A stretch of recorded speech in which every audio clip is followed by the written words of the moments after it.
Le SEO, c'est quoi? Le SEO, c'est le Search Engine Optimization, c'est-à-dire l'optimisation des moteurs de recherche. Au-delà de ça, on va parler de Search Experience Optimization. En effet, aujourd'hui, on parle des moteurs de recherche dans leur grande diversité, que ce soit Google, que ce soit Q1, que ce soit Bing pour les moteurs de recherche traditionnels. On va parler également des moteurs de recherche comme ceux des réseaux sociaux, ceux de TikTok, ceux de YouTube, ceux de LinkedIn. On parle également des moteurs de recherche des sites internet comme ceux de Leboncoin, comme ceux d'Amazon. Il y a donc beaucoup de moteurs de recherche. On peut également parler surtout des moteurs de recherche, de l'intelligence artificielle, par exemple avec SearchGPT ou Gemini de Google, qui sont des moteurs de recherche à part entière.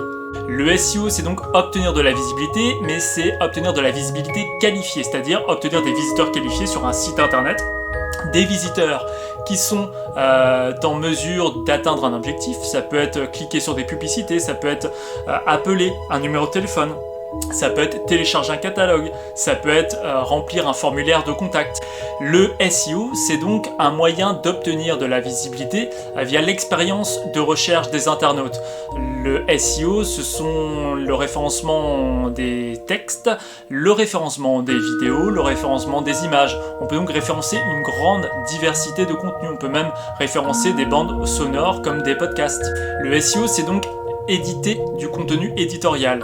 Un référenceur va donc éditer du texte, va donc éditer des images, va donc éditer des vidéos ou des bandes sonores.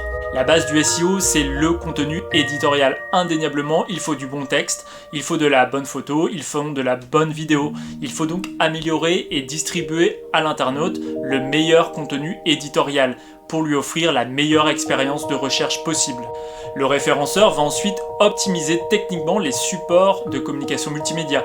On parle de supports de communication multimédia pour qualifier un site internet, pour qualifier une application, pour qualifier par exemple des comptes sociaux.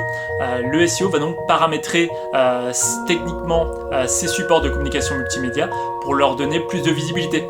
En effet, la plupart du temps, ce sont des robots qui vont scroller ces sites internet pour en extraire le contenu éditorial et le mettre à la disposition des internautes. Le SEO, c'est aussi de la notoriété. Par exemple, pour le PageRank de Google, on va faire des liens hypertextes d'un site vers un autre pour améliorer sa note de confiance pour l'algorithme de Google.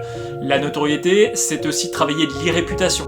La notoriété, c'est aussi travailler l'image de marque. En effet, aujourd'hui, l'intelligence artificielle, lorsqu'elle va scanner les contenus, est en mesure de détecter la qualité par la quantité également. Plus on aura de mentions positives, plus les outils d'intelligence artificielle seront susceptibles de mentionner une marque, une entreprise, un produit sur leurs outils de recherche.